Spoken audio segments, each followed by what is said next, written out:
The first thing I heard was her voice, small and shaking, telling me to leave. I did not move.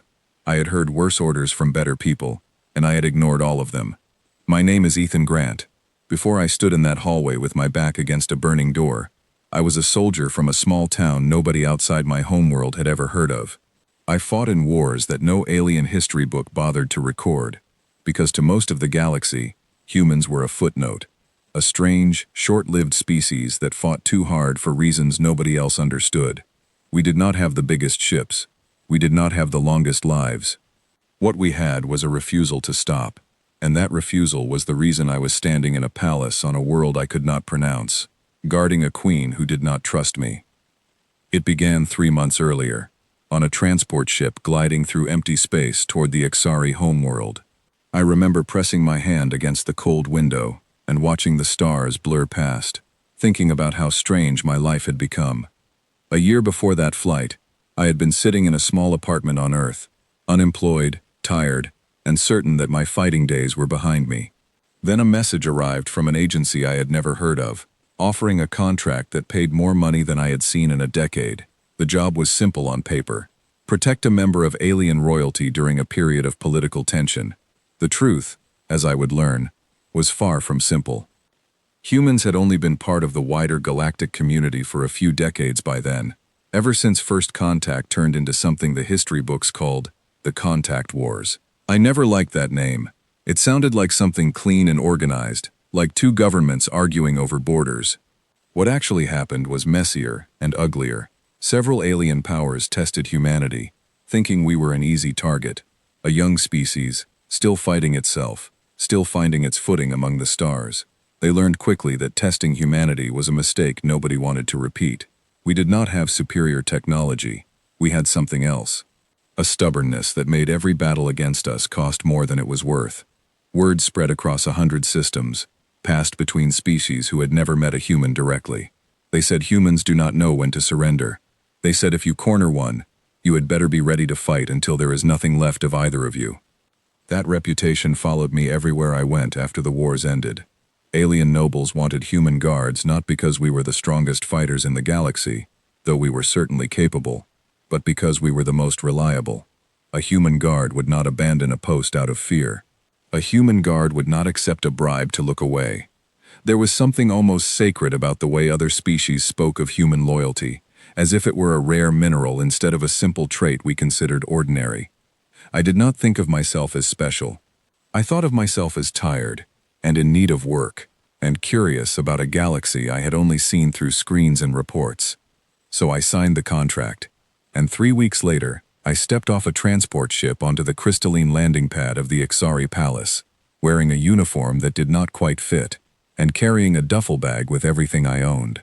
The Ixari were an insect-like species, tall and elegant, with smooth violet skin that shimmered faintly under bright light. Their eyes were large and dark, arranged in a way that made it hard to tell what they were looking at, which I found unsettling at first. Their society was built around hives, each ruled by a queen who held both political and spiritual authority over her people. I did not understand the details of their politics when I arrived. I only understood that I had been hired to protect one particular queen, a young ruler named Vestara, who had inherited her throne earlier than expected after her mother's sudden passing. A palace official named Doran met me at the landing pad. He was older, with faded markings along his arms that suggested rank, and he studied me the way someone studies a large dog they are not sure they can trust. "You are the human," he said. It was not a question. I told him yes, and he nodded slowly, as if confirming a fact he already suspected, but did not enjoy hearing confirmed. He led me through corridors carved from pale stone, past guards from a dozen different species, each wearing armor marked with symbols I did not recognize. The palace was enormous, built in layers that spiraled upward like the inside of a shell, and every hallway seemed to whisper with quiet tension. I could feel it even before I understood the politics behind it. Something in the air felt wrong, like a held breath waiting to be released. Doran explained the situation as we walked. Queen Vestara had taken the throne only 6 months earlier, and not everyone within the hive accepted her right to rule.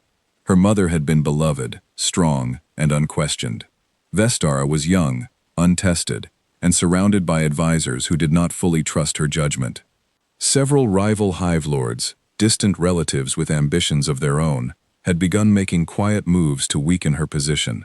Nothing had turned violent yet, but Doran's tone suggested he expected that to change eventually. "She has had 3 guards before you," he said. None of them lasted long. I asked him why. He paused before answering, choosing his words carefully. "She does not trust easily," he said, "and she does not think a human can understand what it means to serve a hive." I did not respond to that. I had learned long ago that words meant little compared to actions, and I intended to let my actions speak once I met her.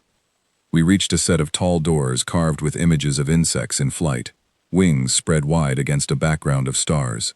Doran knocked twice, then pushed the doors open without waiting for a response, which struck me as odd for someone supposedly announcing a queen's new guard. Inside, the chamber was vast and dim, lit by soft blue light that came from crystals embedded in the walls.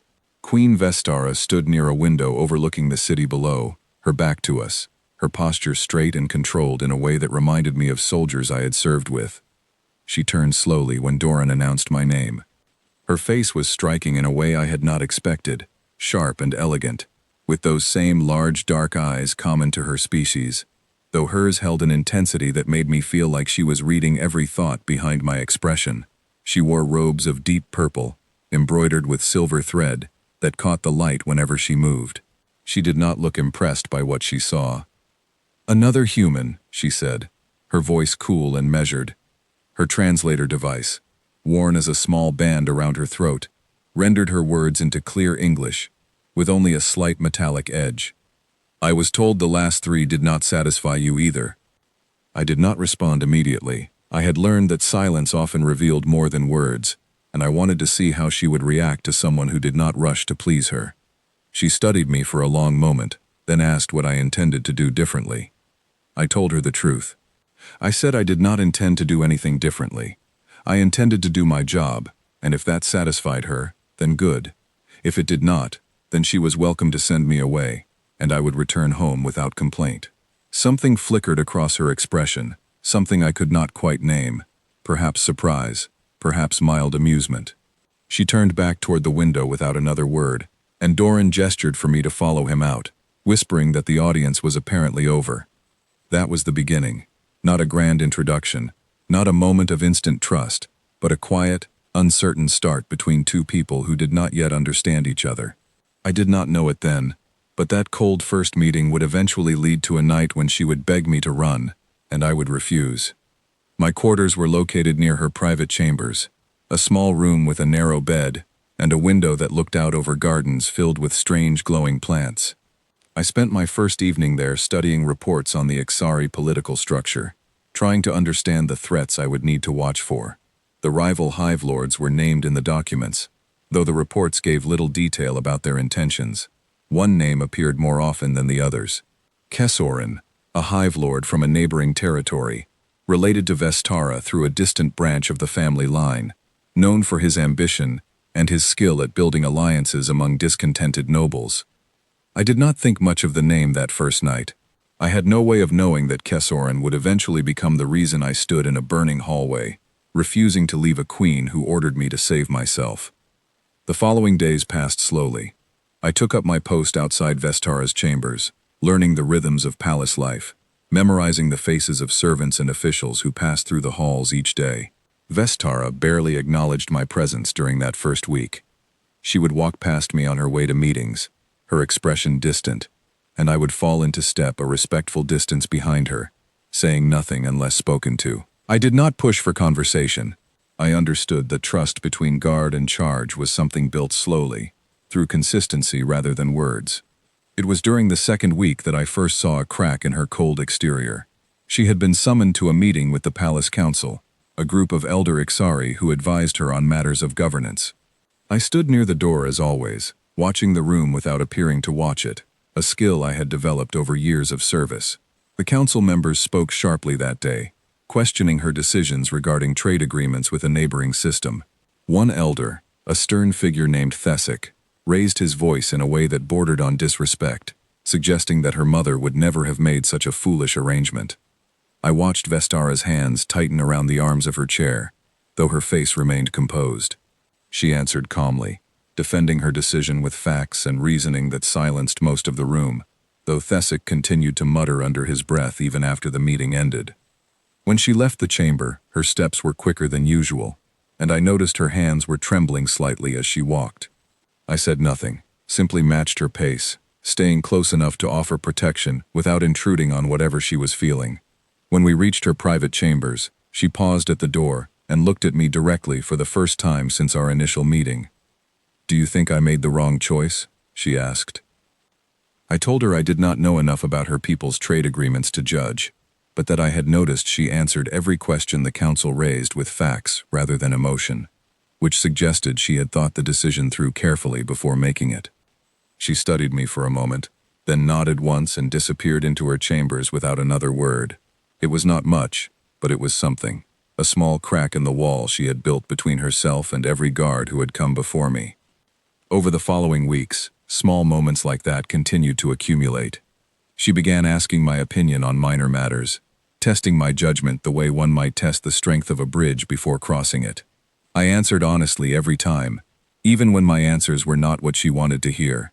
I learned that she respected honesty more than flattery, a trait I found refreshing after years of dealing with people who told me what I wanted to hear instead of the truth. I also began to understand the pressure she lived under every single day. Her mother had ruled for decades, building alliances and defeating rivals through skill and patience. Vestara had inherited a throne she was not fully prepared for, surrounded by advisors who doubted her, nobles who resented her, and a growing whisper network that questioned whether she was strong enough to hold on to power. I saw the weight of that pressure in the way she carried herself, in the late hours she spent reviewing documents alone, in the rare moments when her composed mask slipped just enough for me to glimpse the exhaustion underneath. One evening, several weeks into my assignment, I found her standing alone on a balcony, overlooking the palace gardens, long after the rest of the staff had retired for the night. I approached carefully, announcing my presence with a soft clearing of my throat, rather than surprising her. She did not turn to look at me. She simply asked whether humans ever doubted themselves the way she doubted herself. I told her that every soldier I had ever served with doubted themselves at some point, and that the ones who claimed they never doubted anything were usually the ones who made the worst decisions, because doubt kept you careful, kept you thinking instead of acting blindly. She considered that for a long moment, then finally turned to look at me. There was something softer in her expression than I had seen before, a vulnerability she rarely allowed herself to show. "My mother never doubted anything," she said, "or if she did, she never let anyone see it." I told her that perhaps her mother had simply been better at hiding it, not better at avoiding it entirely. Nobody ruled without doubt. The ones who claimed otherwise were usually lying, either to others or to themselves. She almost smiled at that, a small shift at the corner of her mouth that vanished as quickly as it appeared. She thanked me for my honesty and returned to her chambers, leaving me alone on the balcony with the strange glowing plants and the distant sounds of the city below. I did not know it then, but that quiet exchange marked a turning point in our relationship. From that night forward, she began to trust me in small but meaningful ways. She would discuss matters of state with me during our walks through the palace, not seeking my advice on politics I did not understand, but seeking a listening ear from someone who had no stake in the outcome, someone who would not report her private thoughts to rival factions. I learned about the growing tension with Kessoran during those conversations.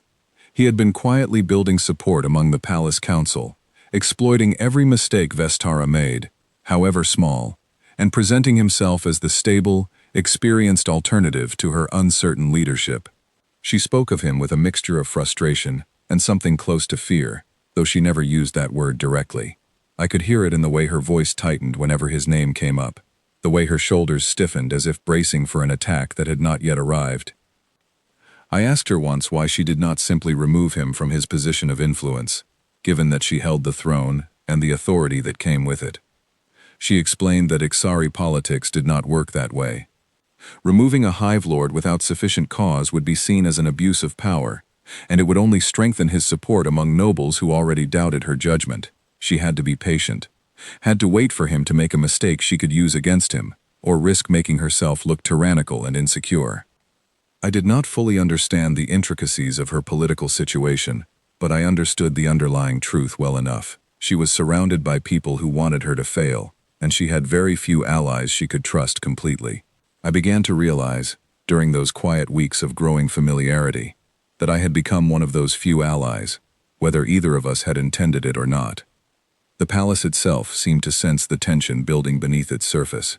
Servants whispered in corners when they thought no one was listening. Guards from other factions eyed me with suspicion whenever I passed, as if trying to determine whose side I would take if conflict ever erupted openly. I ignored their stares and continued my duties without complaint, understanding that my loyalty belonged entirely to the woman I had been hired to protect, regardless of what politics swirled around her throne.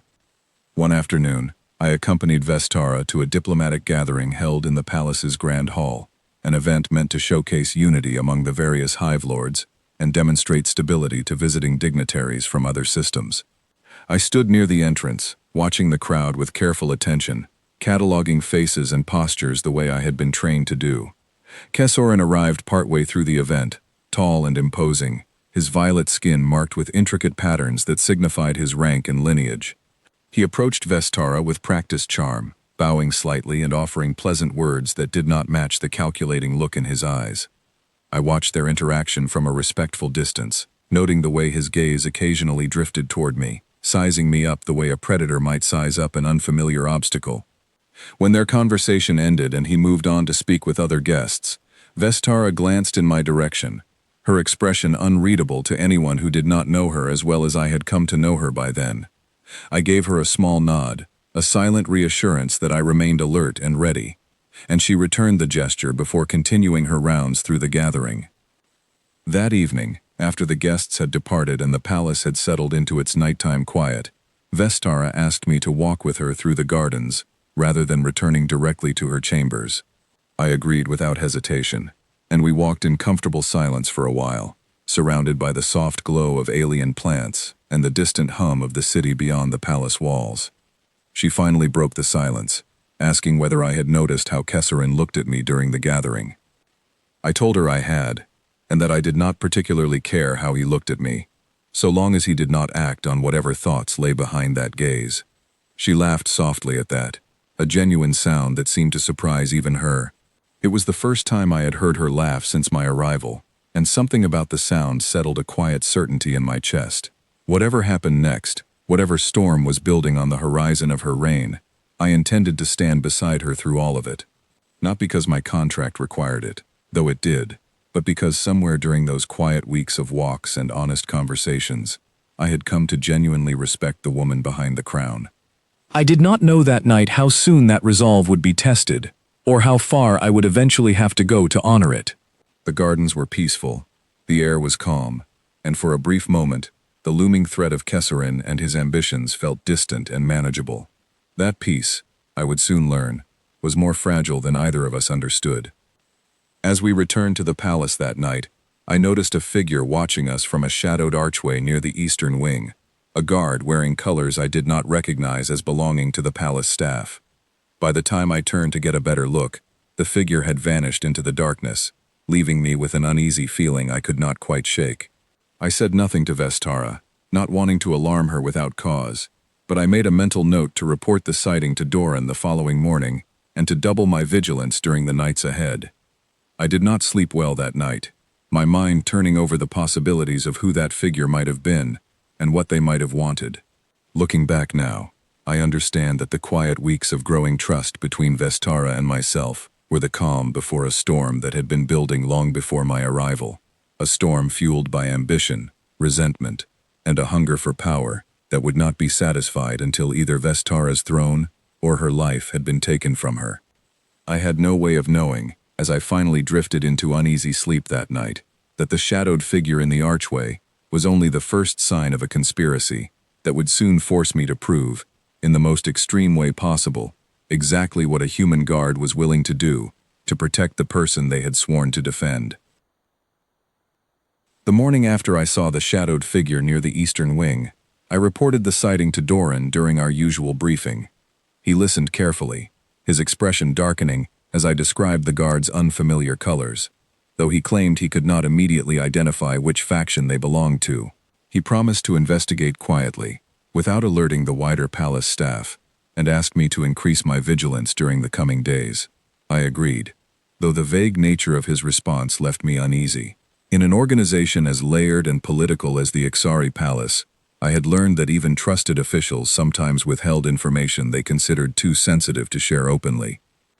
Over the following days, I noticed small changes in the atmosphere of the palace. Conversations that once flowed openly in the corridors now dropped to whispers whenever I passed. Servants who had greeted me with polite nods began avoiding eye contact altogether. Even Doran seemed more distracted than usual, often disappearing for long stretches without explanation. I mentioned these observations to Vestara during one of our evening walks, and she confirmed that she had noticed similar shifts among her own advisors. "Something is happening," she said, her voice quieter than usual. "I can feel it, even if I cannot name it yet." I asked her whether she suspected Kessoran specifically, and she admitted that she did, though she had no direct evidence linking him to anything improper. "He was careful," she explained, "always operating through intermediaries, always maintaining plausible deniability. Confronting him without proof would only make her appear paranoid and insecure, further damaging her already fragile standing among the council." I told her that regardless of what evidence existed or did not exist, I intended to remain close to her at all times, until whatever tension was building in the palace resolved itself one way or another. She thanked me for that, though I could see the worry still lingering behind her calm exterior. The days that followed brought a series of small, unsettling incidents that, taken individually, might have seemed like coincidence, but together, painted a picture of growing danger. A servant, who had worked closely with Vestara's late mother, disappeared without explanation, her quarters found empty, her personal belongings gone, as if she had left in a hurry. When I asked Doran about her, he claimed she had simply requested a transfer to a distant outpost, though something in his tone suggested he did not fully believe his own explanation. Around the same time, I began noticing unfamiliar faces among the palace guard, individuals who claimed to have been reassigned from other hive territories as part of a routine rotation. I studied their faces carefully, memorizing their features and movements, unable to shake the feeling that their presence was not as routine as claimed. When I raised my concerns with Doran, he assured me that reassignments were common practice and nothing to worry about, though the assurance did little to ease the growing unease building in my chest. I began sleeping less during that period, spending more of my nights patrolling the corridors near Vestara's chambers instead of resting in my own quarters. I told myself it was simple diligence, the natural response of a guard sensing danger on the horizon. In truth, it was something closer to instinct, a feeling I had learned to trust during my years of military service, a sense that something significant was approaching, even if I could not yet identify exactly what. Vestara noticed my increased vigilance and asked about it during one of our quiet conversations. I told her honestly that something felt wrong, though I could not point to specific evidence beyond a series of small, strange occurrences. She admitted that she felt the same way, and for the first time since I had begun working for her, I saw genuine fear behind her composed expression, quickly masked, but unmistakable in that brief, unguarded moment. The diplomatic gathering had been the first major public event since my arrival, and a second one was scheduled to take place within the month, this time a formal ceremony honoring the anniversary of an alliance between the Ixari hive and a neighboring system.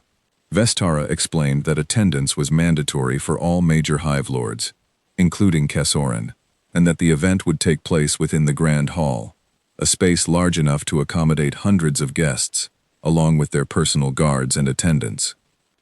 I spent the weeks leading up to the ceremony, studying the layout of the Grand Hall in obsessive detail, memorizing every entrance, every hidden passage, every potential vulnerability that a determined attacker might exploit. I coordinated with Doran to review security arrangements, insisting on additional measures that some palace officials considered excessive, though Vestara backed my recommendations without hesitation, trusting my judgment even when others questioned it. During this period, I also began training in a private courtyard within the palace grounds, maintaining the physical readiness that years of civilian life had begun to erode. Vestara occasionally watched these sessions from a nearby balcony, curious about the disciplined intensity with which humans approached physical preparation. She once asked me why I trained so hard when my duties primarily involved standing guard and occasionally accompanying her through the palace. I told her that readiness was not something you could build in the moment danger arrived. It had to be built in advance, through countless hours of preparation that most people never saw or appreciated, so that when the moment of true danger finally came, your body and mind would respond without hesitation, without the paralysis that came from being unprepared. She seemed to take that lesson to heart, occasionally joining me during light exercises, though her insect-like physiology made many human training methods impractical for her.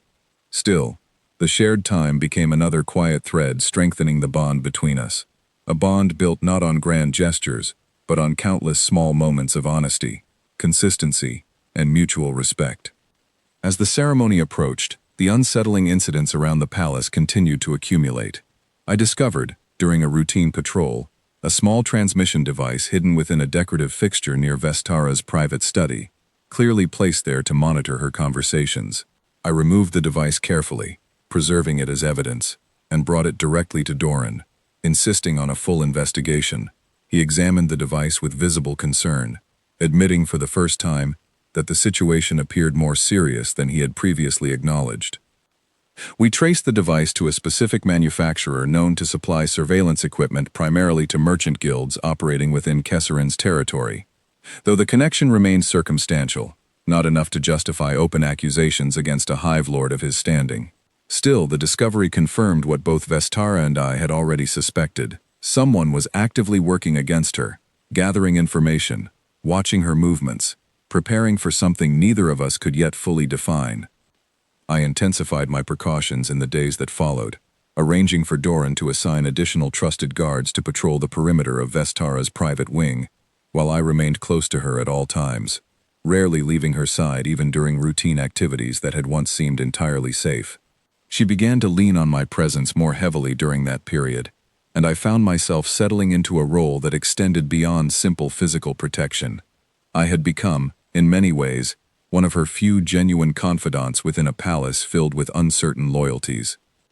The night before the ceremony, Vestara summoned me to her private study, a smaller room adjacent to her main chambers, filled with books and documents written in the elegant, flowing script of her people. She sat behind her desk, her expression more serious than I had seen since our very first meeting. "I want you closer to me tomorrow than protocol usually allows," she said. "Something tells me the ceremony will not pass without incident." I told her I had already planned to remain within arm's reach throughout the entire event, regardless of what protocol dictated. She nodded, seemingly relieved by my answer, though the worry did not fully leave her eyes. Before I left her study that night, she asked me a question that caught me off guard, one that had nothing to do with security arrangements or political strategy. "Why did you take this position?" she asked.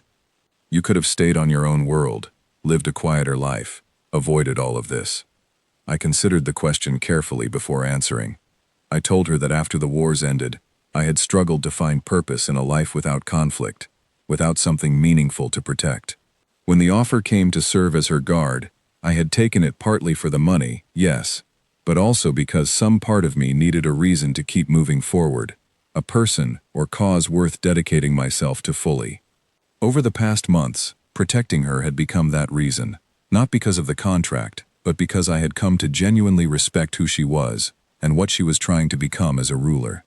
She was quiet for a long moment after I finished speaking, studying me with an expression I could not quite read. Finally, she thanked me, her voice softer than usual, and told me to rest well before the ceremony the following day. I did not rest well. I spent much of that night reviewing security plans, checking equipment, and running through countless scenarios in my mind, preparing myself for every possible threat I could imagine. When dawn finally arrived, I felt a strange mixture of exhaustion and heightened alertness, the familiar sensation that had always preceded significant moments during my years of military service. The Grand Hall was fully prepared by midday, decorated with banners representing the various hive territories and the neighboring alliance being honored. Guests began arriving in the early afternoon, filling the enormous space with a steady murmur of conversation in a dozen different languages. translated in real time by devices worn discreetly by nearly everyone present. I stood close to Vestara as she greeted arriving dignitaries, my senses alert to every movement within the crowded hall, cataloging faces, watching hands, tracking the positions of every guard scattered throughout the space. Kessoran arrived roughly an hour into the ceremony, accompanied by a small retinue of attendants and guards, wearing his personal colors. He approached Vestara with the same practiced charm I had witnessed during the previous gathering, offering formal greetings and diplomatic pleasantries that masked whatever true intentions lay beneath his calm exterior. I watched him closely throughout their brief exchange, noting the way his gaze occasionally swept the hall, as if confirming the positions of something or someone beyond simple social observation. As the ceremony progressed into its formal proceedings, I positioned myself slightly closer to Vestara than protocol typically allowed, drawing a few curious glances from palace officials but no direct objections. She stood at the center of the hall, delivering a formal address to the assembled guests, her voice steady and confident, despite the tension I knew she carried beneath the surface. I scanned the crowd continuously as she spoke, my attention shifting between faces, exits, and the subtle body language of guards positioned throughout the hall. It was during the final moments of her address, as she spoke about the importance of unity and continued cooperation between the Ixari Hive and their allies, that I noticed a slight shift in the crowd near one of the side entrances. A cluster of individuals wearing unfamiliar uniforms had positioned themselves near the exit in a formation that struck me as deliberate rather than coincidental. My instincts, honed through years of experience recognizing danger before it fully materialized, told me something was about to happen. I moved closer to Vestara, without drawing attention, positioning myself between her and the suspicious cluster near the entrance. My hand drifted toward the weapon concealed beneath my uniform, my body tensing in anticipation of whatever threat was about to unfold. The formal address continued for only a few more moments, the crowd applauding politely as Vestara concluded her speech, unaware of the danger I had already identified. As the applause died down and guests began mingling once again, the cluster of unfamiliar figures near the entrance suddenly moved with coordinated precision, weapons appearing from beneath their formal attire as they surged forward through the crowd, their intentions unmistakably clear. Screams erupted throughout the hall as guests scrambled to move away from the advancing threat, chaos spreading rapidly through the previously orderly gathering. I had already begun moving before the first weapon was fully drawn, placing myself directly between Vestara and the approaching attackers, my own training taking over with the calm precision that years of combat experience had instilled within me. What happened in the following moments would become the true beginning of everything that followed, the first undeniable proof of exactly what a human guard was capable of when the person under their protection faced genuine, immediate danger. The hall dissolved into panic within seconds. Guests scattered in every direction, their formal robes and elegant attire suddenly at odds with the desperate scramble to find safety. Palace guards, caught off guard by the sudden assault, struggled to organize a coherent response amid the chaos, their training clearly insufficient for a coordinated ambush of this scale. I did not have the luxury of confusion. Years of combat experience had trained my mind to process threats with immediate clarity, stripping away panic and replacing it with focused, deliberate action. I positioned my body fully between Vestara and the advancing attackers, my hand closing around the weapon I had carried concealed since arriving at the ceremony, a compact device designed for close protection work rather than open warfare. The first attacker reached us within seconds, moving with the trained precision of someone who had rehearsed this moment extensively. I intercepted him before he could close the distance to Vestara, using controlled, efficient movements to neutralize the immediate threat without unnecessary violence, disarming him and forcing him to the ground where palace guards, finally organizing themselves, moved to restrain him. A second attacker approached from a different angle, attempting to flank around my position, while a third moved directly toward Vestara from behind. I called out a warning to her, and she moved with surprising speed for someone unaccustomed to physical danger, putting distance between herself and the approaching threat, while I turned to address the flanking attacker. My response was swift and controlled, ending the confrontation before it could escalate further, the attacker subdued and disarmed within moments. The third attacker, the one who had approached from behind, found himself facing Vestara alone for a brief, terrifying moment before I could reach them. I watched, my heart pounding with an urgency I rarely allowed myself to feel, as she instinctively raised her arms in a defensive posture, backing away from the advancing threat, with a composure that surprised me even in that chaotic moment. I closed the distance between us in seconds, placing myself directly in the attacker's path, ending the confrontation with the same controlled efficiency I had applied to the previous two threats. Throughout the hall, palace guards continued struggling against the remaining attackers, some of the confrontations turning more serious than others, as the ambush revealed itself to be more coordinated and better equipped than anyone had anticipated. I remained close to Vestara throughout the ongoing chaos, addressing threats as they emerged, refusing to leave her side even as guards around us called for reinforcements and struggled to regain control of the situation. Within a few tense minutes, the immediate threat within the hall had been contained, the surviving attackers subdued and restrained by a combination of palace guards and my own intervention. The grand hall, once filled with elegant conversation and diplomatic ceremony, now resembled the aftermath of a genuine crisis, overturned furniture and scattered decorations testifying to the sudden violence that had erupted within its walls. Vestara stood beside me, breathing heavily, her composed exterior finally cracking under the weight of what had just occurred. I placed a steadying hand on her shoulder, a gesture that would have violated every protocol governing interactions between guard and royalty under normal circumstances, but that felt entirely appropriate given the situation we had just survived together. "Are you injured?" I asked, my voice carrying an urgency I made no attempt to hide. She shook her head, still catching her breath, her large dark eyes wide with a mixture of shock and something else, something I would later recognize as the beginning of genuine trust, forged through shared danger. She thanked me, her voice barely above a whisper, and I told her there was no need for thanks, that protecting her was simply my duty, though even as I said the words, I understood they no longer felt like duty alone. Doran arrived moments later, along with additional palace guards, his expression a mixture of relief and barely controlled fury as he surveyed the aftermath of the failed assault. He ordered the captured attackers taken into custody for immediate questioning, while additional guards worked to clear the hall of remaining guests and secure the entire palace against further threats. In the hours that followed, palace investigators worked to determine the identity and motivation behind the attackers. I remained close to Vestara throughout the process, refusing every suggestion that I take rest or allow other guards to assume responsibility for her protection, even temporarily. She did not object to my presence, seeming to draw a measure of comfort from having me nearby during the tense hours of investigation and uncertainty that followed the attack. The interrogation of the captured attackers revealed troubling information. They claimed to be mercenaries hired through intermediaries, with no direct knowledge of who had ultimately ordered the assault.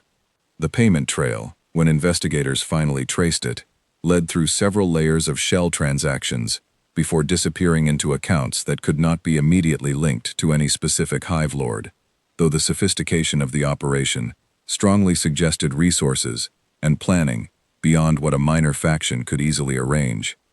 Vestara suspected Kesserin immediately, though she acknowledged that concrete proof remained elusive. During a private conversation held late that night in her study, she expressed frustration at the careful, calculated nature of the attack, designed specifically to avoid any direct connection to its true architect. "He is patient," she said, staring at documents spread across her desk without truly seeing them. "He will try again, more carefully next time, until either I am removed from power or removed from existence entirely." I told her that regardless of how many attempts he made, I did not intend to allow any of them to succeed. She looked at me then, really looked at me, in a way that felt different from every previous interaction between us. The distrust and suspicion that had defined our earliest days together had fully dissolved, replaced by something deeper, a genuine bond built through shared danger and mutual respect. "You did not hesitate," she said, her voice quiet with something between awe and gratitude. "Not once, throughout everything that happened tonight." I explained that hesitation was a luxury I could not afford in situations like the one we had just survived. Every moment of doubt or delay could mean the difference between successfully protecting someone and failing them when it mattered most.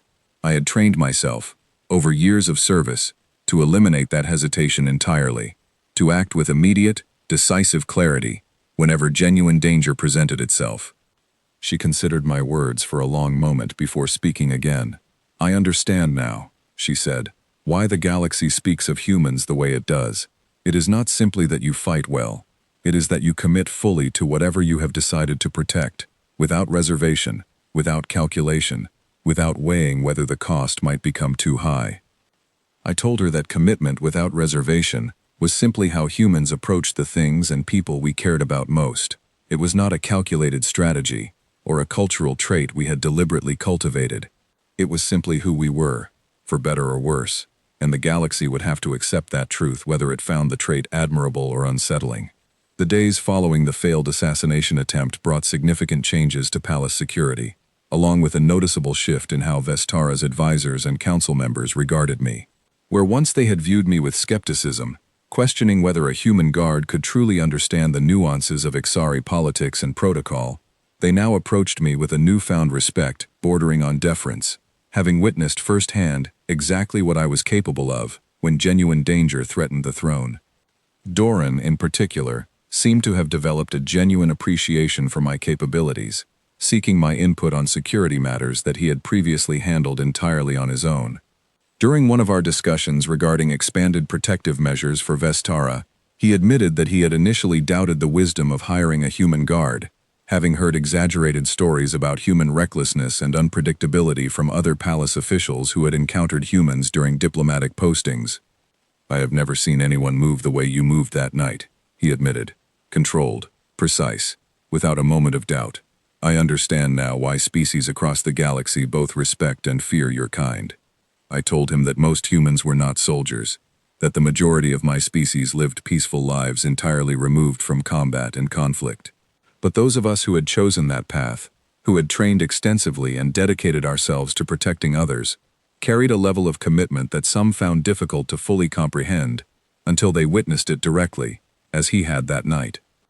The investigation into the failed assassination attempt continued for several weeks, though it ultimately yielded no conclusive evidence directly implicating Kessoran or any other specific Hive Lord. The captured mercenaries were eventually processed through the palace's judicial system, offering little additional information beyond what they had already revealed during initial questioning.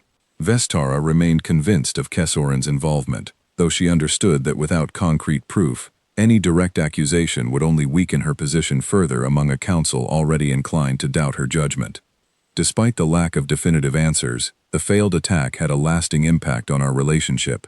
Vestara began confiding in me more openly, discussing not only matters of palace security, but her broader hopes and fears regarding her reign, her uncertainty about whether she possessed the strength and wisdom necessary to lead her people through the challenges ahead. I offered what guidance I could, though I made clear that ultimate decisions regarding Ixari governance remained entirely her responsibility. My role was to protect her, to give her the security necessary to make those decisions without fear clouding her judgment, not to influence the decisions themselves. As weeks turned into months, the palace gradually returned to a semblance of normal routine, though an undercurrent of tension remained ever present beneath the surface. Additional guards patrolled the corridors, security protocols had tightened significantly, and Kessoran, whether guilty or not, seemed to withdraw somewhat from active involvement in palace politics, perhaps sensing that direct confrontation would only draw unwanted scrutiny in the aftermath of the failed assassination attempt. I continued my duties with unwavering vigilance, never allowing the relative calm to lull me into complacency. I understood, based on everything I had learned about Kessoran's patient, calculating nature, that the failed attack represented merely a setback in his ambitions, rather than a final defeat. He would return with a more carefully planned approach, one designed to avoid the mistakes that had exposed his previous attempt to failure. I did not know, during those relatively quiet months of recovery and adjustment, exactly how or when Kessoran's next move would come. I only knew, with absolute certainty, that when it did arrive, I would be standing exactly where I needed to be, ready to face whatever threat emerged, regardless of the cost that readiness might eventually demand from me. The months that followed the failed assassination attempt brought a strange, uneasy peace to the palace, the kind of quiet that exists not because danger has passed, but because it has retreated temporarily to reassess and prepare for a more decisive strike. I never allowed myself to fully relax during that period, understanding instinctively that Kesserin, having failed once, would not simply abandon his ambitions. He would learn from his mistakes, refine his approach, and wait for the perfect opportunity to strike again, this time with far greater care and far less room for failure. Vestara's confidence grew steadily during those months, buoyed by the increased respect she had earned from surviving the assassination attempt with composure and clarity. Council members who had once dismissed her as untested and uncertain now spoke of her with grudging admiration, recognizing that she had faced genuine danger without breaking, without fleeing, without displaying the weakness her critics had long predicted she would eventually reveal. I watched her navigate council meetings with newfound authority, her voice carrying a confidence that had been absent during our earliest interactions, and I felt a quiet satisfaction knowing that my presence had contributed, even in a small way, to that transformation. Our relationship continued to deepen during this period, evolving beyond the simple guard and charge dynamic that had defined our earliest days together. She began seeking my perspective not only on security matters, but on broader questions of leadership and decision-making, curious about how humans approached similar challenges within our own history. I shared stories from Earth's past, tales of leaders who had faced impossible odds and either succeeded through sheer determination or failed through hesitation and doubt. She listened intently to these stories, drawing lessons that she applied, in her own way, to the challenges she faced as a young queen navigating treacherous political waters. I also learned more about her personally during those months, discovering facets of her character that extended far beyond the composed, regal exterior she presented to her council and subjects. She had a quiet sense of humor that emerged only in private moments, a genuine curiosity about the wider galaxy beyond her own territory, and a deep, sometimes overwhelming sense of responsibility toward her people that occasionally kept her awake long into the night, poring over reports and documents in search of solutions to problems that had no easy answers. One evening, during a rare moment of relaxation in her private garden, she asked me about my life before becoming her guard, curious about the family and connections I had left behind on Earth. I told her about my parents, both now passed, about the friends I had served alongside during the wars, some of whom had not survived to see the peace that eventually followed. She listened with genuine interest, occasionally asking questions that revealed a deeper curiosity about human culture and history than I had expected from someone raised within the insular traditions of Ixari royalty. "Do you miss it?" she asked. "Your homeworld, your people?" I told her that I did, in certain ways, though the life I had lived before taking this position had felt increasingly hollow in the years following the war's end. Protecting her, being part of something meaningful again, had given me a sense of purpose I had struggled to find during my time back on Earth. I did not regret the choice that had brought me to her palace, despite the dangers that choice had already exposed me to. She was quiet for a long moment after I finished speaking, her gaze distant, focused on something beyond the garden's glowing plants. Finally she spoke, her voice softer than usual. "I am grateful," she said, "that whatever circumstances brought you here, they did." I told her I shared that sentiment, and something in the quiet honesty of that exchange settled a certainty within me that had been building for months. Regardless of what dangers lay ahead, regardless of what Kessorin might eventually attempt, I intended to remain by her side for as long as she needed me, for as long as I was able. That certainty would soon be tested in ways neither of us could have fully anticipated. Reports began reaching the palace roughly 4 months after the failed assassination attempt, initially vague and unconfirmed, suggesting unusual military movements within territories loyal to Kessorin. Doran brought these reports to Vestara's attention during a private council session, his expression grave as he outlined what little concrete information had been gathered. Kessorin, it seemed, had been quietly building his own military strength over recent months, acquiring weapons and recruiting soldiers under the guise of routine territorial defense, though the scale of his buildup far exceeded anything that could reasonably be justified by legitimate defensive needs. Vestara's council was divided on how to respond. Some advisors urged immediate, decisive action, suggesting that Vestara confront Kessorin directly and demand an explanation for his military buildup. before the situation escalated further. Others counseled caution, warning that direct confrontation, without sufficient evidence of malicious intent, could provoke exactly the kind of conflict everyone hoped to avoid, potentially triggering an armed uprising that Vestara's forces, still recovering and reorganizing after years of relative peace, were not fully prepared to counter. I listened to these debates with growing concern, understanding better than most in that council chamber exactly what a determined, well-prepared adversary was capable of achieving when given sufficient time to plan. I advised Vestara privately, after one particularly heated council session, that regardless of which political approach she ultimately chose, she needed to begin preparing for the possibility of direct conflict, strengthening palace defenses, and ensuring that her own loyal forces were adequately equipped and trained to counter whatever threat Kessorin might eventually pose. She took my advice seriously, quietly authorizing increased military preparations, even as her council continued debating the appropriate diplomatic response to the troubling reports emerging from Kessorin's territory. I worked closely with Doran and the palace's military commanders during this period, applying knowledge gained from my own combat experience to help identify vulnerabilities in the palace's defenses and recommend improvements that might prove crucial if the growing tension eventually erupted into open conflict. Weeks passed with the situation remaining in a tense, uncertain equilibrium. Kessorin continued his military buildup without offering any explanation that satisfied Vestara's council, while diplomatic efforts to address the situation through official channels yielded little progress.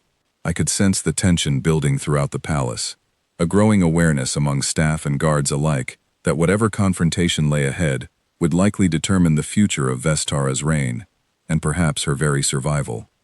During this period of mounting tension, Vestara and I spent increasing amounts of time together, not only due to security necessities, but because she seemed to genuinely value my presence and perspective during a period when trusted counsel felt increasingly scarce.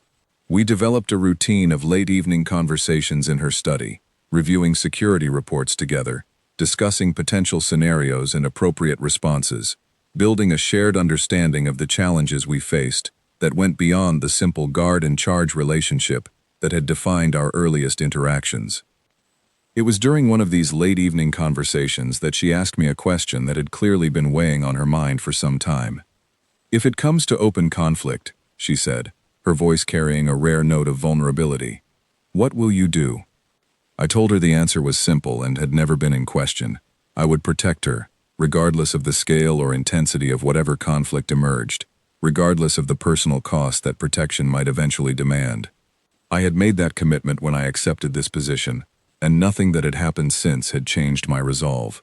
If anything, the months we had spent together, the trust we had built, had only strengthened that commitment beyond what any contract could have originally demanded. She studied me for a long moment, her expression difficult to read. Finally, she spoke again, her voice barely above a whisper. "I worry," she said, "that my survival might eventually require a cost from you that I am not prepared to accept." I told her that decision was not hers to make. My commitment to her protection was my own choice, freely given, and whatever cost that commitment might eventually demand was a cost I had already accepted the moment I chose to remain by her side, rather than seeking safer, easier work elsewhere in the galaxy. She did not respond immediately, though I could see something shift behind her dark eyes, a mixture of gratitude and something deeper, something that suggested she understood, perhaps for the first time, exactly how far I was prepared to go to honor the commitment I had made. The tension between Vestara's territory and Kessorin's forces continued escalating over the following weeks, diplomatic efforts proving increasingly ineffective at resolving the underlying conflict. Reports reaching the palace suggested that Kessorin had begun actively recruiting support from other discontented hive lords, building a coalition that, if fully realized, would pose a significant threat to Vestara's continued rule. The quiet peace that had settled over the palace following the failed assassination attempt was rapidly deteriorating, replaced by a mounting sense of inevitability that direct conflict, in some form, was approaching. I intensified my own preparations during this period, reviewing palace defenses repeatedly, coordinating closely with Doran and the military commanders to ensure that whatever forces remained loyal to Vestara were as prepared as possible for the confrontation that increasingly seemed unavoidable. I also began paying closer attention to Vestara's daily routine, identifying potential escape routes and safe locations within the palace that could be utilized if the situation deteriorated rapidly and evacuation became necessary. Despite these preparations, I understood that no amount of planning could fully account for the chaos and uncertainty that accompanied genuine armed conflict.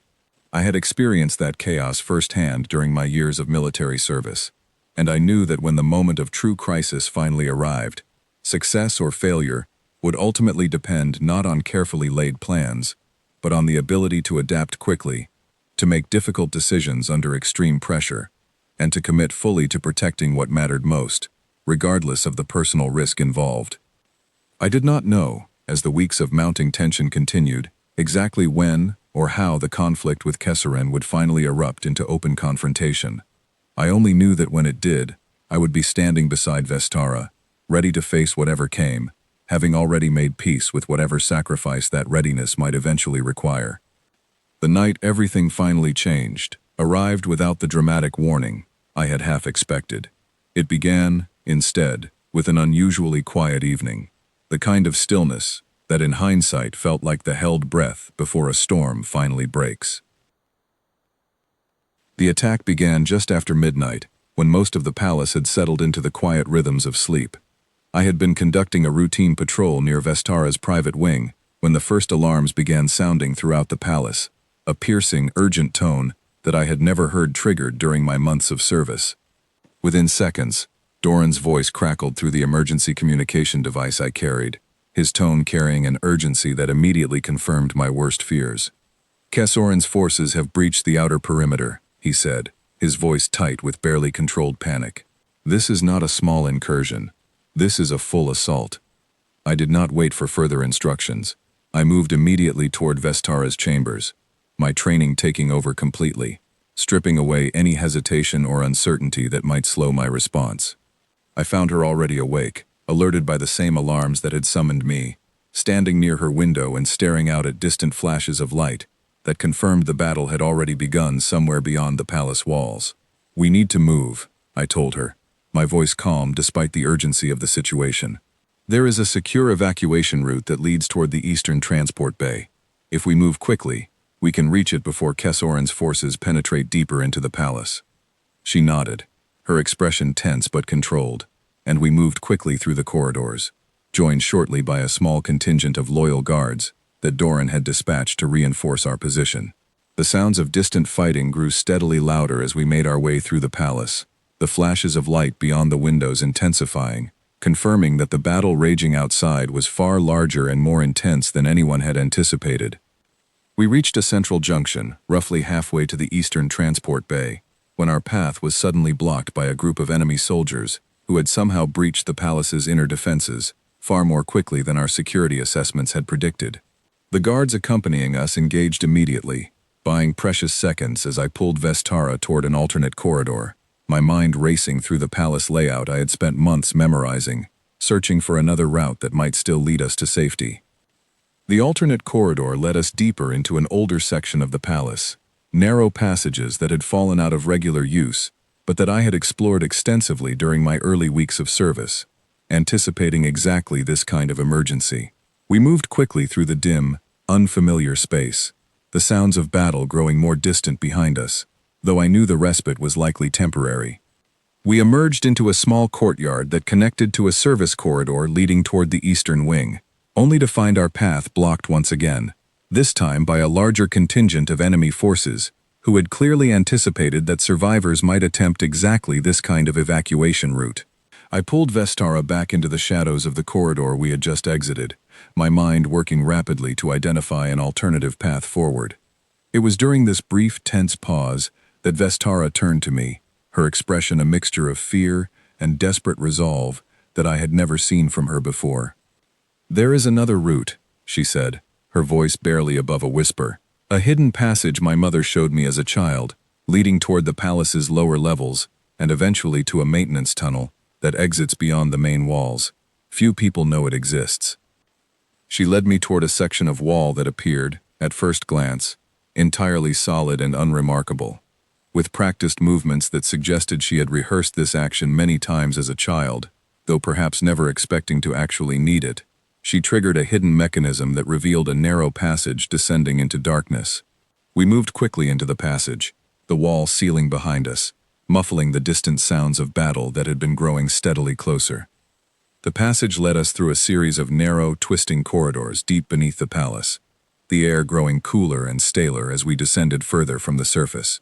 Vestara moved with surprising confidence despite the darkness, occasionally pausing to confirm our direction before continuing forward with renewed purpose. I followed close behind, my senses alert for any sign of pursuit, though the passage remained eerily quiet, isolated from the chaos unfolding above us. We eventually reached a small chamber that appeared to serve as a junction point for several different passages, and it was here that our brief respite ended abruptly. The sound of voices, harsh and unfamiliar, echoed from one of the connecting passages, growing steadily louder as their source approached our position. Somehow, Kessorin's forces had discovered the existence of this hidden route as well, perhaps through intelligence gathered during his months of careful preparation. Vestara froze, her earlier confidence replaced by genuine fear, as she realized our supposedly secret escape route had been compromised. I quickly assessed our surroundings, identifying a narrow side passage that appeared to lead toward a different section of the underground network, one that might still offer a viable path to safety. We moved quickly into the side passage, though the sounds of pursuit grew increasingly clear behind us, confirming that our presence had been detected.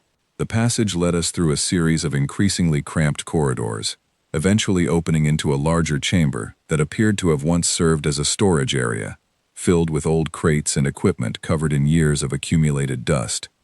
It was in this chamber that our pursuers finally caught up with us, a group of 6 enemy soldiers emerging from the passage behind us, weapons raised, their expressions confirming they had been specifically tasked with hunting down anyone attempting to use this particular escape route. I positioned myself immediately between Vestara and the approaching threat, my weapon ready, my mind calculating the odds of successfully neutralizing 6 armed opponents while protecting an unarmed civilian in an enclosed space. The odds were not favorable, but I had faced unfavorable odds before, and I had no intention of allowing those odds to determine the outcome of this confrontation. I engaged the first 2 soldiers as they advanced, using the confined space of the chamber to my advantage, limiting their ability to surround me, while I worked to neutralize each threat systematically. The confrontation was brief but intense, and I emerged from it with several soldiers subdued and the remaining survivors retreating back into the passage they had emerged from, clearly unprepared for the level of resistance they had encountered. I turned to check on Vestara, relieved to find her uninjured, though her expression carried a mixture of shock and something deeper, a dawning realization of exactly how dire our situation had become. "We do not have much time," I told her, my voice steady despite the adrenaline still coursing through my system. "Those soldiers will report our position, and reinforcements will arrive quickly. We need to find another path forward." She nodded, though her earlier confidence in navigating these hidden passages had clearly been shaken by the discovery that our route was no longer secret. We moved quickly through the storage chamber, searching for an alternative exit that might lead us back toward the surface and, hopefully, toward the evacuation point we had originally been trying to reach. We eventually found a narrow stairway leading upward, and we ascended quickly, emerging into a section of the palace I did not immediately recognize, though the sounds of ongoing battle confirmed we remained within the palace grounds, rather than having reached the safety of the outer walls. Smoke hung thick in the air, and the flickering light of distant fires cast long, dancing shadows across corridors that had clearly seen intense fighting during the hours since the assault began. We pressed forward cautiously, moving through corridors littered with signs of the ongoing battle, occasionally encountering small groups of loyal palace guards still fighting to hold their positions against the advancing enemy forces. Each encounter provided fragments of information about the battle's progress, none of it encouraging. Kessorin's forces had breached multiple sections of the palace, and organized resistance was beginning to fracture, as loyal defenders found themselves increasingly isolated and overwhelmed. It was during this desperate journey through the burning palace that we finally reached a long corridor leading toward what I recognized as a secondary evacuation point, one that Doran had mentioned during our security planning sessions months earlier. Relief flooded through me as I recognized our surroundings, understanding that we might finally be close to reaching genuine safety. That relief was short-lived. As we approached the end of the corridor, the sound of heavy footsteps and shouted commands echoed from ahead, confirming that a significant force had already positioned themselves between us and the evacuation point we had been desperately trying to reach. I pulled Vestara back into a side alcove, assessing our rapidly diminishing options as the reality of our situation became increasingly clear. We were cut off, surrounded by advancing enemy forces on multiple fronts, with every previously identified escape route now compromised or blocked entirely. The palace around us continued to burn, the sounds of battle growing steadily closer as Kessoran's forces methodically expanded their control over the palace grounds. I could see, in the desperate expression on Vestara's face, that she understood our situation as clearly as I did. It was in that moment, trapped within a burning corridor with enemy forces closing in from multiple directions, that she turned to me and spoke the words that would define everything that followed, her voice trembling but resolute, carrying a weight of genuine sacrifice that revealed the depth of what she had come to feel for the guard who had spent months protecting her. "Leave me," she whispered. "Save yourself while there is still time." I looked at her for a long moment, understanding fully the sincerity behind her words, recognizing that she genuinely believed my survival was worth more than her own in this moment of desperate crisis. But I had made my choice months earlier, during quiet conversations in gardens and late-night discussions in her study, and nothing about our current desperate circumstances had changed that choice. I turned to face the direction from which the approaching enemy forces continued advancing, positioning my body between Vestara and the threat that was rapidly closing in on our position, and I gave her the only answer that had ever truly been possible: no. The single word hung in the smoke-filled air between us, and I watched something shift in Vestara's expression, disbelief giving way to a desperate, pleading urgency that I had never seen from her before, not even during the assassination attempt at the diplomatic gathering months earlier. "You do not understand," she said, her voice rising slightly, despite the danger of drawing attention to our position. "If you stay, you will die. There is no path through this that ends with both of us surviving. Please, Ethan, save yourself." I kept my eyes fixed on the corridor ahead, watching for the first sign of approaching enemy forces, my body tense and ready, despite the calm I forced into my voice as I responded. I told her that I understood our situation perfectly well, better than she likely realized given my years of combat experience, navigating exactly these kinds of desperate circumstances. I told her that leaving her here, alone and defenseless, was simply not an option I was willing to consider, regardless of the personal risk involved. She started to protest further, but I cut her off gently, turning briefly to meet her eyes with a steady, unwavering gaze that I hoped conveyed the full weight of my conviction. "I made a choice months ago," I told her, "and that choice was never contingent on the odds being favorable.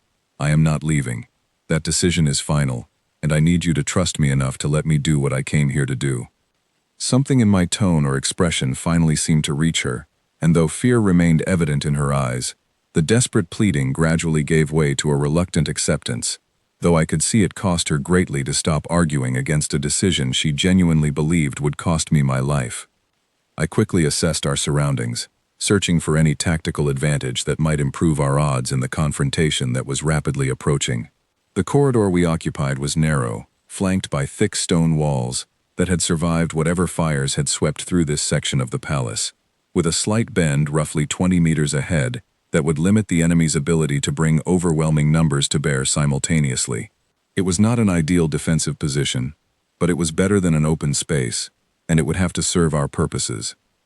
I moved Vestara back further into the alcove where we had initially taken shelter, positioning her behind a section of collapsed masonry that offered at least partial protection from direct line of sight. I told her to remain there regardless of what she heard or saw unfold in the corridor ahead, unless I specifically called for her to move. She nodded, her expression grim but determined, understanding that her survival now depended entirely on trusting my judgment in the moments that followed.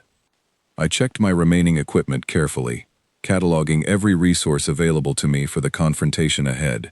My weapon carried limited charges remaining after the earlier encounter in the underground storage chamber, enough for a determined defense, but not enough for a prolonged engagement against a large, sustained assault. I would need to make every action count, using the confined space of the corridor to offset the numerical disadvantage I knew I would soon be facing. The sound of approaching footsteps grew steadily louder, accompanied by the harsh, guttural commands of officers directing their soldiers forward through the smoke-filled corridors of the burning palace. I positioned myself at the narrow bend in the corridor, using the limited visibility created by drifting smoke to my advantage, remaining still and controlled as I waited for the first enemy soldiers to come into view.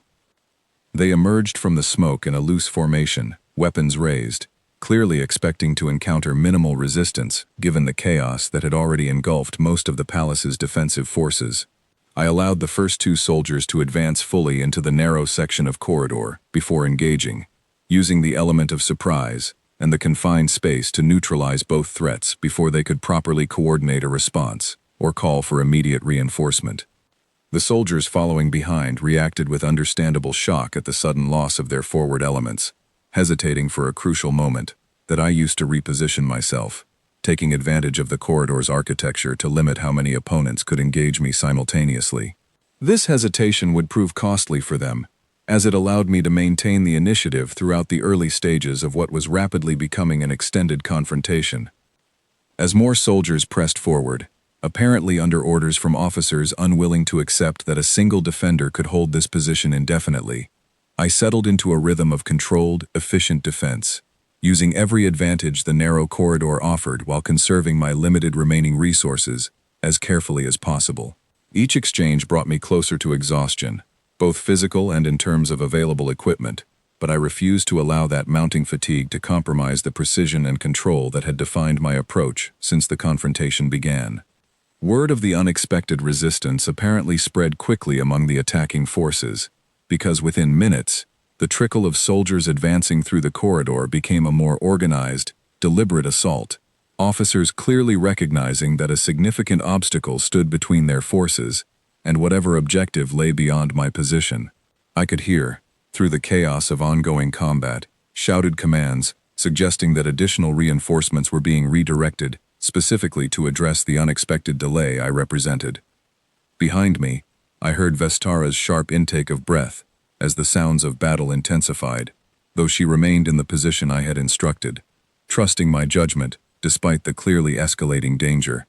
I called back to her periodically, confirming her safety and providing brief updates on the situation, maintaining that connection even as I dedicated the vast majority of my attention and energy to the ongoing defense of our position. The confrontation stretched on for what felt like an eternity, though I understood that in reality, only minutes had passed since the first enemy soldiers had emerged from the smoke. Time moved strangely during moments of intense combat, each individual exchange feeling both impossibly fast and impossibly slow, adrenaline and training combining to create a state of heightened awareness that I had experienced many times before, but that never fully lost its strange, disorienting intensity. As my equipment's charges dwindled toward their final reserves, I began incorporating more direct physical confrontation into my defense, relying on hand-to-hand techniques honed through years of rigorous training to neutralize threats as they closed the remaining distance within the corridor. This shift required significantly more physical exertion, and I could feel exhaustion beginning to accumulate in ways that concerned me, aware that my body's endurance, however well trained, remained finite in the face of a seemingly endless supply of enemy reinforcements.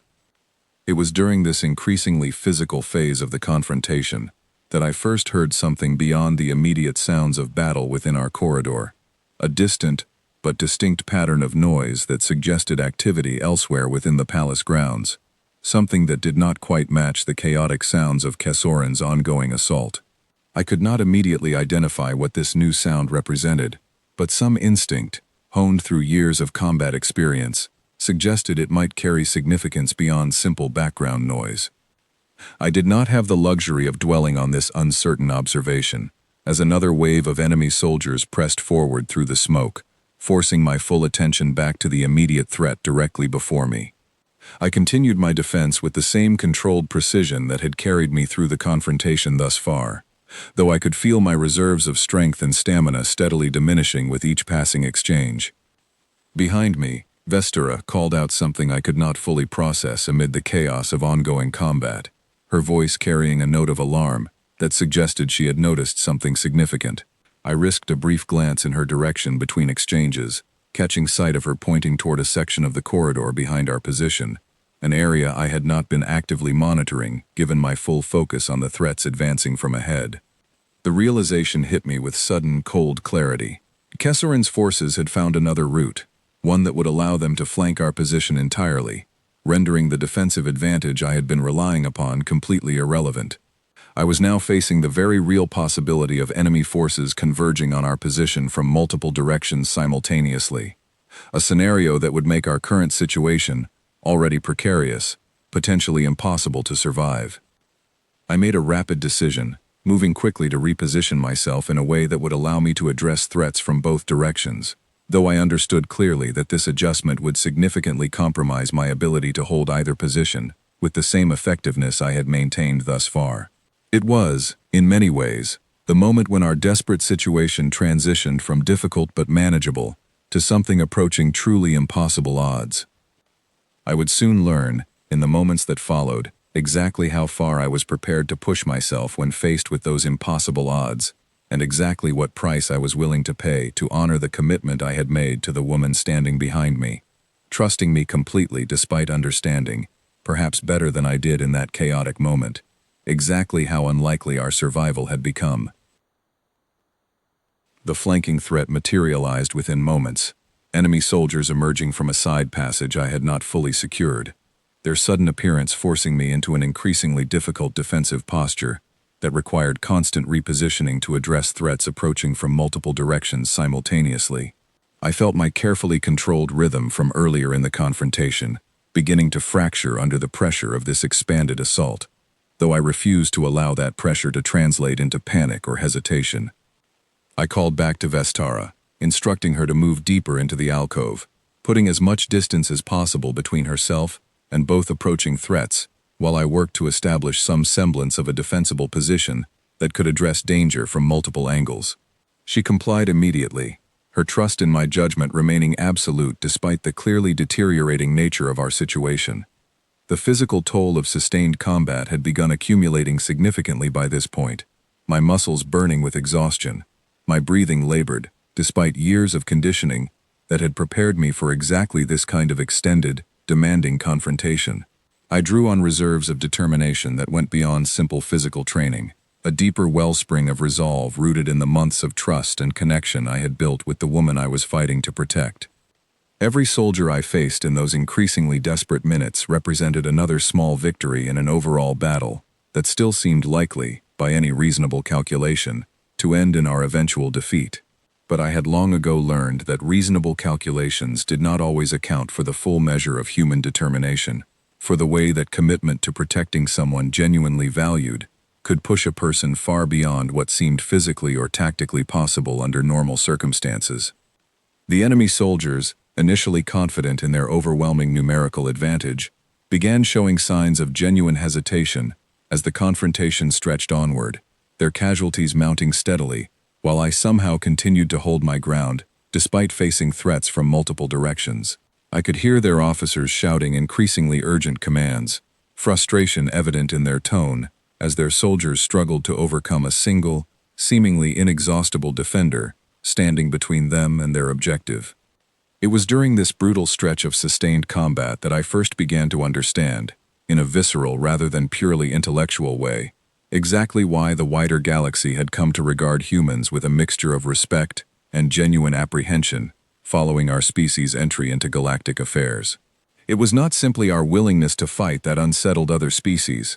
It was the way we fought, with a totality of commitment that made conventional tactical calculations increasingly irrelevant, a determination that treated retreat and surrender as options that simply did not exist once a genuine commitment had been made. I felt that determination burning through my exhausted body as I continued defending our position, each exchange bringing me closer to the absolute limits of my physical endurance, yet somehow finding additional reserves of strength precisely when I needed them most. I was no longer simply following training or tactical calculation. I was operating on something more fundamental, a refusal to accept any outcome that involved failing the person I had sworn to protect, regardless of how impossible our continued survival appeared to be. The enemy soldiers facing me began exhibiting behavior that I recognized from my own military experience. The subtle signs of forces whose confidence was beginning to crack under the weight of unexpected, sustained resistance. Their advance grew more cautious, their formations more hesitant, and I could sense, even amid the chaos of ongoing combat, that something fundamental was shifting in how they perceived the confrontation they found themselves engaged in. It was around this point that the distant sounds I had noticed earlier, the pattern of activity that did not quite match the chaotic rhythm of Kessorin's assault, grew significantly louder and more distinct. I still could not fully identify what this new development represented, my attention remaining almost entirely consumed by the immediate demands of the ongoing confrontation. But some instinct suggested that whatever was happening elsewhere within the palace grounds carried significant implications for our own increasingly desperate situation. Vestara called out again from her position within the alcove, her voice carrying genuine excitement mixed with disbelief, informing me that she could see additional forces approaching from beyond the section of corridor where Kessorin's soldiers continued their assault. I did not have the luxury of turning to fully assess this development, my attention remaining fixed on the immediate threats directly before me. But I processed her words with a growing sense of cautious hope that I had not allowed myself to feel since the confrontation had first begun. The enemy soldiers facing me seemed to sense this same shift, their advance faltering noticeably as shouted commands and confused exclamations began echoing from further down the corridor, suggesting that whatever new development Vestara had witnessed was creating significant disruption among Kessorin's forces. I used this moment of enemy confusion to consolidate my position, addressing the most immediate threats while attempting to gain a clearer understanding of exactly what was unfolding beyond my immediate field of vision. Within moments, the picture became clearer. A contingent of forces, wearing colors I did not immediately recognize but that clearly commanded significant authority, given the reaction of Kessorin's soldiers, had begun advancing through the palace corridors, systematically engaging and overwhelming the attacking forces that had seemed, only moments earlier, utterly unstoppable in their assault. I would later learn that these reinforcements represented a combination of loyal Ixari forces who had regrouped following the initial chaos of the assault, along with unexpected support from allied systems who had detected the conflict and responded with remarkable speed given the circumstances. The soldiers still actively engaging me began withdrawing, their officers apparently recognizing that the overall tide of battle had shifted decisively against their forces, making continued pursuit of their original objective increasingly untenable. I did not immediately relax my defensive posture, understanding from years of combat experience that retreating forces could sometimes represent as much danger as advancing ones, particularly if desperation replaced calculated strategy in their remaining decision-making. But the retreat continued, enemy soldiers falling back through the smoke-filled corridor, pursued now by the arriving reinforcements, who moved with the coordinated efficiency of forces, determined to fully neutralize the threat that had so recently seemed poised to overwhelm the palace's remaining defenses.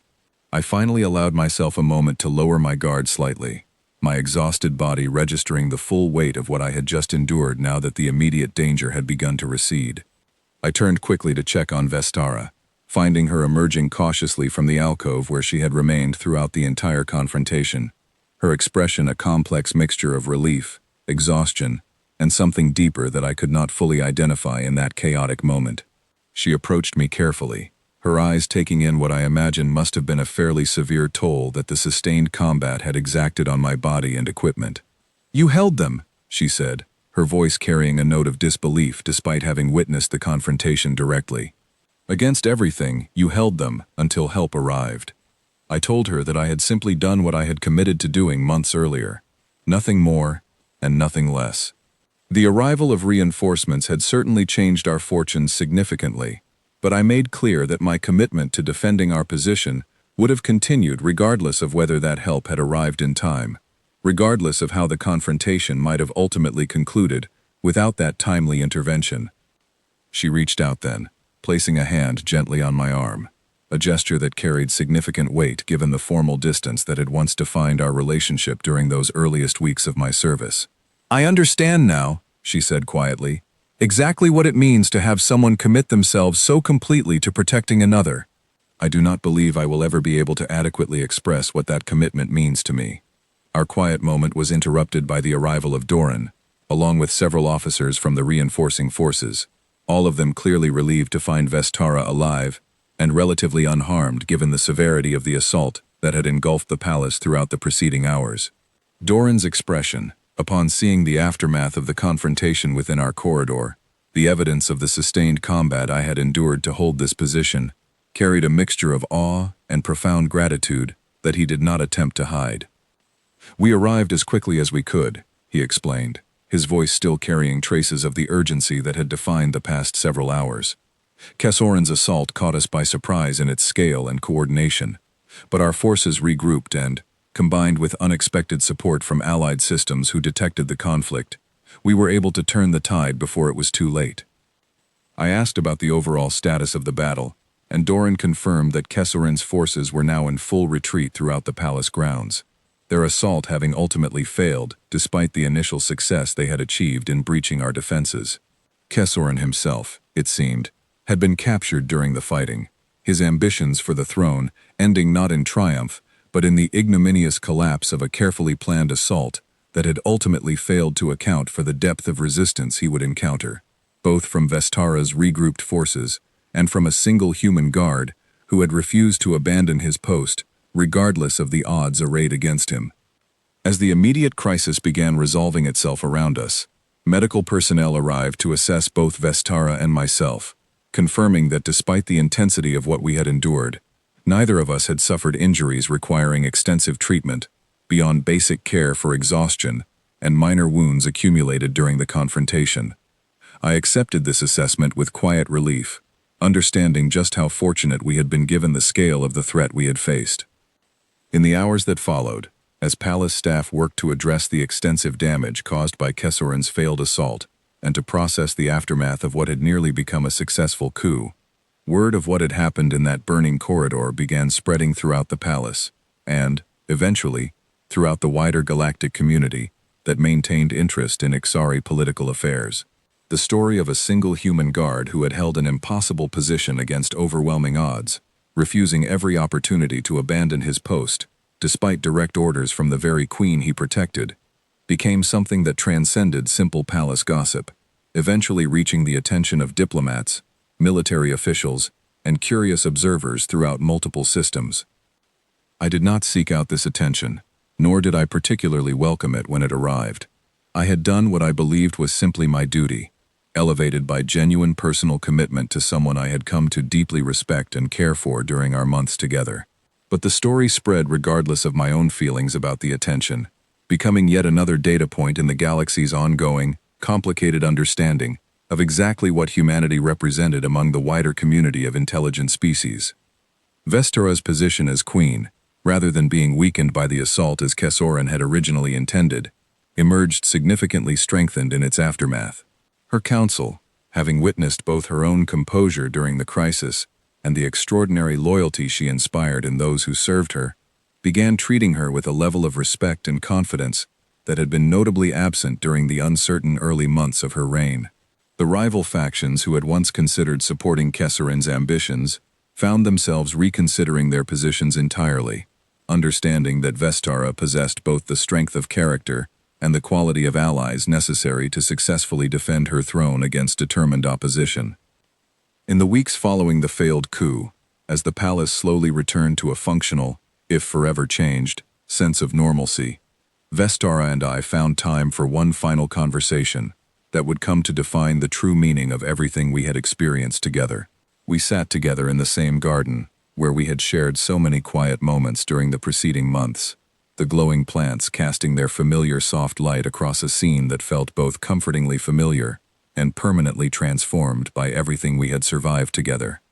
"I have been thinking," she said, "about what you told me all those months ago, when I asked why you had taken this position. You said you needed something meaningful to dedicate yourself to fully. I wonder now whether you found what you were looking for." I considered her question carefully before responding, reflecting on the journey that had brought me from an uncertain, purposeless existence back on Earth to this moment, sitting in an alien garden with a queen I had come to genuinely respect and care for, having proven through direct, undeniable action exactly what that respect and care meant when tested against the most extreme circumstances imaginable. I told her that I had indeed found what I had been searching for, though I had not fully understood, when I first accepted this position, exactly what that search would ultimately require of me, or exactly what I would discover about my own capacity for commitment and sacrifice along the way. She smiled then, a genuine warm expression that had become increasingly common in our interactions since that night of desperate crisis, though it still carried a rarity that made each occurrence feel meaningful. "The galaxy speaks of humans as a nightmare for those who oppose you," she said. "I understand that reputation now in ways I never could have before you arrived. But I have also come to understand something else, something perhaps more important than simple fear or respect." I asked her what that additional understanding entailed, genuinely curious about her perspective after everything we had experienced together. "I have come to understand," she said, her voice carrying quiet conviction, "that for those fortunate enough to earn genuine human loyalty, that same fierce commitment becomes not a nightmare, but perhaps the greatest gift the galaxy has to offer. A promise that, once given, will be honored regardless of the cost, regardless of the odds, regardless of anything, except the simple, unwavering determination to see that promise through to its conclusion." I did not have an immediate response to her words, though something in them resonated deeply with everything I had experienced during my months of service, everything that had led me to that burning corridor, facing impossible odds, refusing every opportunity to save myself, at the cost of abandoning someone who had come to matter more to me than my own safety. We sat together in comfortable silence for a while longer, the quiet peace of the garden a welcome contrast to the chaos and danger that had defined the preceding months. I understood, in that peaceful moment, that whatever challenges still lay ahead for Vestara's continued reign, whatever new threats might eventually emerge to test her authority, and my commitment to protecting her, we would face them together, bound by a trust and loyalty that had been forged in the most extreme circumstances imaginable. The galaxy would continue speaking of humans in whispered tones, a mixture of respect and apprehension coloring every conversation about our species, among those who had witnessed or heard of our capabilities firsthand. Some would call us a nightmare, a warning to any who might consider crossing paths with human determination and loyalty. Others, like Vestara, would come to understand a deeper truth behind that reputation, recognizing that the same fierce commitment that made humans formidable opponents also made us extraordinarily devoted protectors, allies, and friends to those who earned our genuine trust and respect. I had arrived at this alien palace months earlier as simply another contracted guard, uncertain of my place in a galaxy still adjusting to humanity's presence among the stars. I remained now as something considerably more, bound to Vestara not through the terms of any contract, but through a genuine bond of loyalty and mutual respect that had been tested and proven in the most extreme circumstances that our shared journey could have presented.